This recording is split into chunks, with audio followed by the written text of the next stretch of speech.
Can you talk to us about debt? What did you find about the people's attitudes towards debt? Well, yes, the Roy Morgan data enables us to, we ask people a lot of questions about all areas of life, and self-employed people are much more likely to say that credit enables them to do the things that they want to do and to take control of their lives. So if we couple that sense that I'm not afraid of credit, that enables me to do what I want to do when I do it, couple that with a concern about not wanting to be, controlled by your debt or perhaps controlled by your bank, it starts to make sense in terms of a clear sense that these people who've chosen to work for themselves really want to be in control of their own destinies. It comes through time and time again, this sense of I want to be in control, I want to do it my way, and all of those things. And that's been one of the exciting things about tying the databases in. So the issue on debt came out very strongly in the Australian Taxation Office data, but you can't really explain it. You then drill down into this fantastic database at Roy Morgan where they've asked a lot of questions, and you actually start getting some explanation. The person starts emerging in front of you. So debt doesn't necessarily mean what we think it means, I think, from the taxation point of view, because credit is debt, but the attitude to credit is it's something to be used proactively. So in terms of the richness of what we're looking at, putting our databases together, we're really starting to get the real depth of what it means to a person. So ringing up and asking somebody, are you in debt? They may not actually think about their credit card, which seems ridiculous. But because they're using it proactively, they know they're going to be able to pay it back, or it's short-term debt. But in terms of what's going on in people's minds, it's really interesting that sort of what seemed to be a very static question is in fact revealed as something quite dynamic. And we get that through putting our two databases together. This has huge implications for the way that banks deal with these people and perhaps anybody providing services to them. But for banks in particular, it's really important to understand how the person sees money, how the person sees that relationship. So for instance, if they feel like the bank is like big brother or dad not giving them enough money to do their business, they will feel very negative. And we saw, in fact, during the global financial crisis, when there was quite a credit squeeze, that small businesses just lost confidence in the banks. Their satisfaction with banks went way, way down.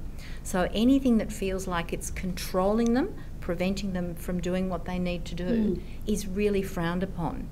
Now, banks probably can't simply keep handing out money right, left and centre, but there's a way that you can actually deal with these people that puts them back in control, enables them to make their own decisions and make wise decisions without limiting them. This, I think, leads on to the issue of large organisations. It's difficult for large organisations to interface and deal with the self-employed person. What was that pattern that we saw?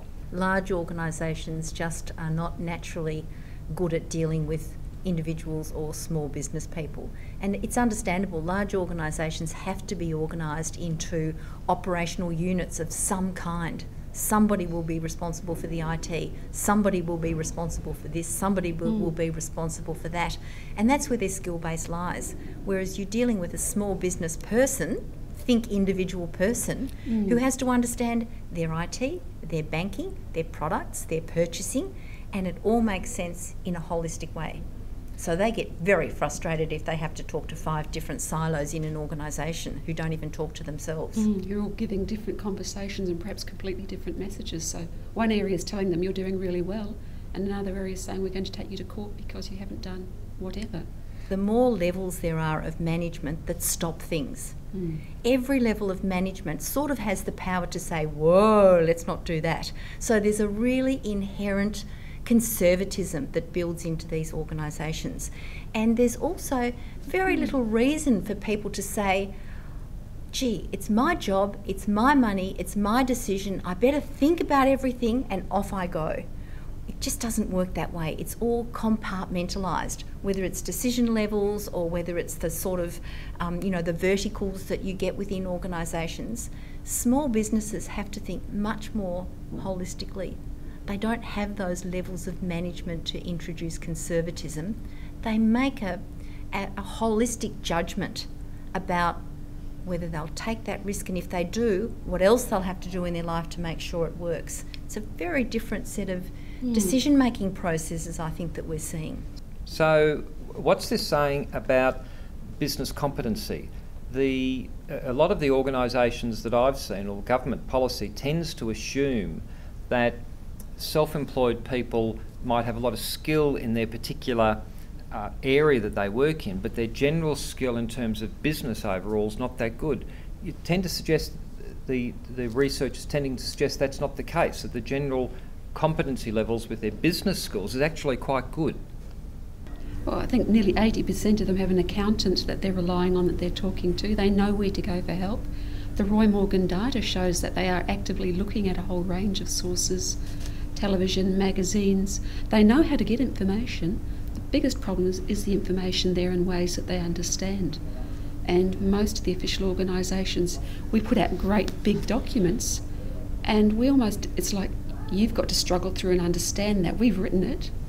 It's your job to disentangle what it means and pull the bits out for you. Well, again, I'm in small business, I'm doing whatever it is I'm good at. Why can't I have a 2-pager, or why can't you just tell me simply, clearly, what it is I need to know? So the inertia gets back to the silos we're putting in place. We set the hoops up for them to jump over, rather than being there to facilitate what it is they're doing. They have to understand us, not the other way around. Now, Michelle, your data is very rich in understanding the self-employed as consumers. What are you seeing there? Yes, the data on self-employed people does actually tell us very clearly that they're a group that you want to be able to communicate with.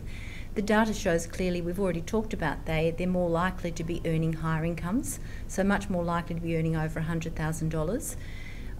But they're also people who spend money. You know, there are plenty of people who earn a lot of money and save it, don't do anything with it. These people are actually out there spending, consuming. So they're a very, very important audience for all sorts of providers of goods and services.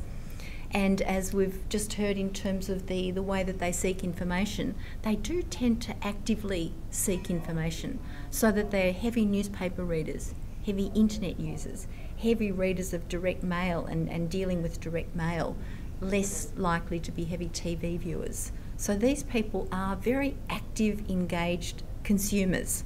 So it's sort of worthwhile understanding who they are and how to communicate with them. Do you see a difference in the spending patterns of a person being, say, a consumer, personal consumer, in comparison to their spending patterns as a business? Is there a difference there that we've been able to identify? Yes, look, these people do tend to spend what they're earning. They're on about actually engaging with what they're doing. So they'll be doing things, they'll be spending money, they'll be buying things. The other thing that's important is that they have a higher than average level of optimism. So if you have people who are optimistic, they tend to be happy to spend, because they sort of think things are going to be okay. You know, I'll spend this money and something good will happen. It's the pessimists who think, gee, I don't know what's going to happen, maybe I should be saving. So as a group, these people are optimistic, they've chosen to go it on their own, to live by their own wits and their own skills, and they're happy to spend money to do what they want to do.